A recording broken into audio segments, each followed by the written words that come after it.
जय माँ काली दोस्तों। क्या आपको लगता है कि आपका दिल साफ है? अगर हाँ, तो आज एक छोटा सा टेस्ट करते हैं। क्या आज आप बिना किसी को बताए किसी की मदद कर सकते हैं? या फिर किसी ऐसे इंसान से प्यार से बात कर सकते हैं जिसने आपको दुख पहुंचाया हो? या फिर हर एक इंसान में ईश्वर को देखने की कोशिश कर सकते हैं? अगर इन सवालों के जवाब देना आपको मुश्किल लग रहा है, तो आपको शरीर की नहीं, हृदय साधना करने की आवश्यकता है।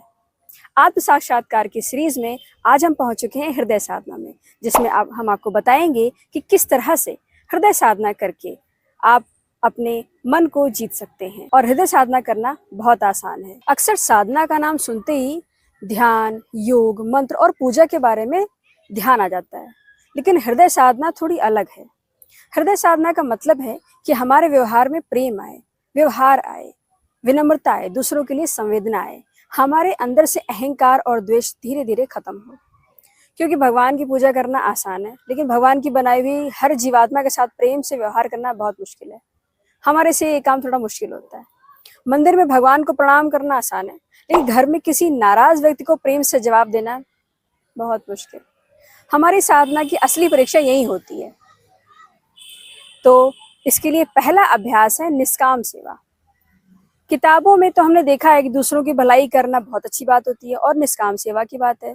आइए समझते हैं करते कैसे। निष्काम सेवा का अर्थ है कि जब हम किसी के लिए कुछ करें तो बदले में कुछ पाने की इच्छा न रखें कि फला बंदा मेरी तारीफ करेगा और मदद मेरी करे, या कभी मुझे जरूरत पड़े तो वो इंसान मेरी मदद करे। या कभी कभी तो हम भगवान से ही कह देते हैं कि भगवान देखो मैं सबकी मदद करता हूँ, लेकिन जब मेरी मदद होती है तो कोई नहीं खड़ा होता। हम ऐसा कह देते हैं, होता है ना ऐसा।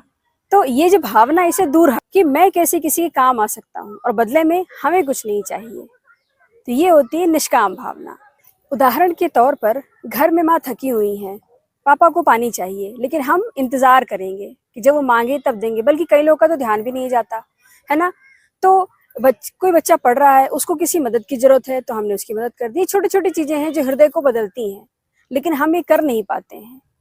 तो आज आपसे एक सवाल है, क्या आप बिना बताए किसी एक व्यक्ति की मदद कर सकते हैं? अगर हाँ, तो बहुत अच्छी बात है। अगर नहीं, तो आपको भी हृदय साधना करने की आवश्यकता है। दूसरा अभ्यास, अपनी कमाई में से कुछ हिस्सा किसी को देना। दान। दान का मतलब बहुत पैसा देना नहीं होता है। असली बात यह है कि हमारे अंदर देने की भावना पैदा होना। अगर किसी के पास कुछ भी अधिक है तो उसे अपनी क्षमता के अनुसार किसी जरूरतमंद को देना चाहिए। अगर पैसे से हो सके तो पैसे से मदद करिए, समय हो सके तो समय से मदद की जा सकती है। अगर आपके पास ज्ञान है, किसी अच्छी सलाह है, तो आप उससे किसी की मदद कर सकते हैं। कुछ और नहीं तो किसी के पास आप बैठ सकते हैं। हो सकता है कोई इंसान दुखी हो, आप उसके पास बैठकर उसकी सिर्फ एक बात सुन लें, तो उससे भी उसकी मदद हो जाएगी। लेकिन आजकल की बिजी लाइफ में हमारे पास इतना समय होता ही नहीं है कि हम किसी की मदद कर पाएं, हम किसी के बारे में कुछ सोच पाएं। हमें अपने आप से ही फुर्सत नहीं होती है। तो ठीक है, हम जिंदगी में बहुत सारी चीजें जमा तो कर लेते हैं, लेकिन क्या हम देने की आदत ही बना रहे हैं? सोचने की बात है, सोचिए। ठीक है, तो तीसरा अभ्यास या अहंकार को छोड़ना। देखिए, विनम्रता कहना बहुत आसान है, ठीक है, और अहंकार के भाव को छोड़ना कहना बहुत आसान है। लेकिन कहीं ना कहीं जब हम किसी के लिए कुछ करते हैं तो हमारे अंदर अहंकार की भावना आ जाती है कि देखो मैंने ये किया। और विनम्रता की परीक्षा तो उसी समय हो जाती है जब आपको गुस्सा है। जब भी आपको गुस्सा है तो आप देखिएगा कि आपके अंदर की जो विनम्रता है वो कहाँ चली जाती है। आपके शब्द बड़े कठोर हो जाते हैं। और यहाँ पर विनम्र होने का मतलब मेरा ये बिल्कुल भी नहीं है कि आप अपने गुणों पे घमंड नहीं करें। जो हमें मिला है वो मेहनत से मिला है, लेकिन कुछ ऐसा भी है जो हमें बिना कुछ किए ही मिल गया है। जैसे कि हमारा परिवार है, हमारे पढ़ने का जो अवसर है वो मिल गया, शरीर मिल गया, बुद्धि मिल गई, परिस्थितियां मिल गई। बहुत सारी ऐसी चीजें हैं जो हमें बिन मांगे मिल गई हैं। तो कभी कभी हमें लगता है कि सब कुछ हमने अपने दम पर किया है, लेकिन अगर आपको ऐसा लगता है तो थोड़ा रुक कर सोचने की आवश्यकता है। ठीक है, कि अगर उस समय किसी ने आपका साथ नहीं दिया होता या आपको वो अवसर नहीं मिला होता तो क्या आप कर पाते? क्या आप इतने सफल होते? इसलिए थोड़ा दिल को बड़ा करना है और थोड़ा सा झुकना सीखना है। तो चौथा अभ्यास है हर प्राणी में ईश्वर को देखना। ये बहुत सुंदर और गहरा पॉइंट है। ठीक है, कि हमें हर व्यक्ति के अंदर ईश्वर को देखने की कोशिश करनी चाहिए। ईश्वर नहीं ना सही तो हम खुद को भी देख सकते हैं अपने अंदर। जैसे हम स्वयं है वैसे ही दूसरों को देखने का प्रयास करें। लेकिन होता ये है कि हम खुद तो अच्छे होते हैं लेकिन दूसरों के बारे में हमारे अंदर नेगेटिविटी आ जाती है, ठीक है। और ये थोड़ा सा कठिन भी है। जैसे मंदिर में भगवान की मूर्ति को देख करके भगवान को देखना आसान है, हम देखते ही समझ जाते हैं यहाँ पे भगवान है, हम सर झुका लेते हैं, फूल माला चढ़ा देते हैं, हमें पता है हम दुखी होकर आए हैं, उनको कुछ भी कहेंगे तो सुनेंगे समझेंगे। लेकिन ये एक साधना है कि अगर कोई व्यक्ति आपसे गलत बोल गया, आपका मन भी हुआ कि आप उसे कुछ जवाब दे, लेकिन एक सेकंड रोकिए, सोचिए कि उसके अंदर भी वही परमात्मा है, उसके अंदर भी वही आप हैं, जिसे विपरीत परिस्थितियों में गुस्सा आ जाता है। तो क्या आपका व्यवहार आपके कंट्रोल में है? क्या आप उसे प्यार से जवाब दे सकते हैं? अब इसका मतलब ये भी नहीं है कि गलत व्यवहार का आपको जवाब ही नहीं देना है, देना है, प्यार से देना है, लेकिन अपने अंदर वो जो नफरत है उसे इकट्ठा नहीं करना है। ये है हमारी हृदय साधना। और हृदय साधना में आपका हमारा 5वां अभ्यास है नाम स्मरण। क्या आप करते हैं नाम स्मरण? किसका करते हैं बताइए।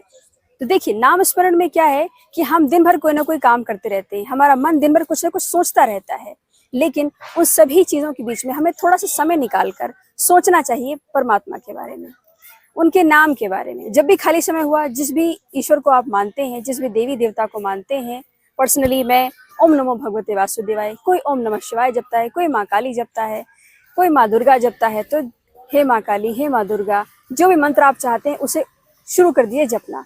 जब भी आपके पास खाली समय हो, सुबह उठते ही पहले कुछ क्षण के लिए आप थोड़ा सा समय निकालिए और भगवान का नाम लीजिए, जो भी ईश्वर को आप चाहते हैं। और रात में सोते समय ये थोड़ा सा टाइम निकालिए और भगवान को थैंक यू बोलिए हर उस चीज के लिए जो उसने आपसे दी है। लेकिन अब आप सोचते होंगे कि सबको मिला हुआ है, लेकिन सोचने वाली बात है, वो जो सांसें हैं, ये जो आपका दिल धड़क रहा है, आपका शरीर जो स्वस्थ है, ये सब उसकी ही देन है। तो अगर ये उसकी देन है तो आपको उसके लिए थैंक यू बोलना चाहिए। Thank you for everything what you have provided me, क्योंकि बहुत लोगों के पास वो कुछ भी नहीं है। इसके लिए आपको घंटों बैठने की जरूरत नहीं है, जब भी समय मिले, जब भी ध्यान आ जाए, आपको ऐसा करना चाहिए, ठीक है। 6ठा अभ्यास हमारा है समर्पण। समर्पण क्या है?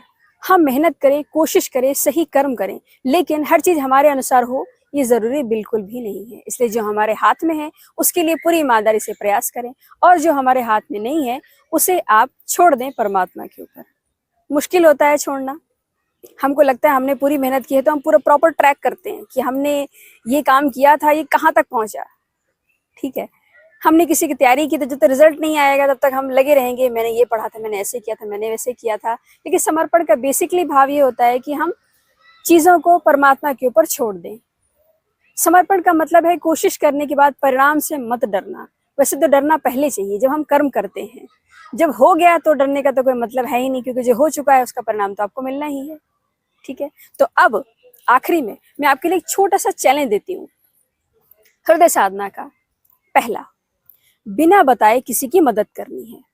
दूसरा, किसी जरूरतमंद के लिए कुछ भी दान दें, कुछ दे दें, कुछ भी हो सकता है, रुपया, पैसा, समय, ज्ञान, सलाह दे सकते हैं। तीसरा है, पूरे दिन में अपनी तारीफ या उपलब्धि दिखाने से बचें। चौथा, जिस व्यक्ति के मन में आपके लिए नाराजगी है उसके लिए कम से कम एक अच्छी बात सोचें, नहीं बोल सकते, सोचें। कुछ मिनट भगवान के नाम का स्मरण करना है, जिस भी देवी देवता को आप मानते हैं।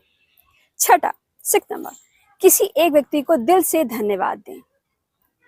सबकी लाइफ में कोई ना कोई होता है जिसने हमारी लाइफ में बहुत बड़ा इंपॉर्टेंट रोल प्ले किया होता है, तो उसको एक बार ध्यान में लाएं और उसको थैंक यू बोलें।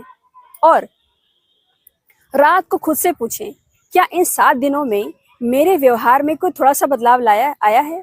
ये जो बदलाव आपने लाने हैं ये एक दिन में एक कर सकते हैं या 7 एक दिन भी शुरू कर सकते हैं, वो आपकी कैपेबिलिटी पर डिपेंड करता है।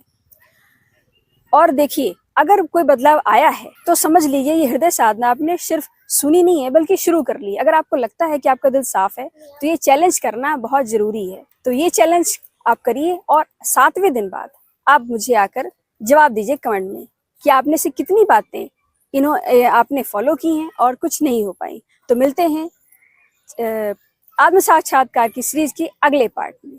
जय मां काली।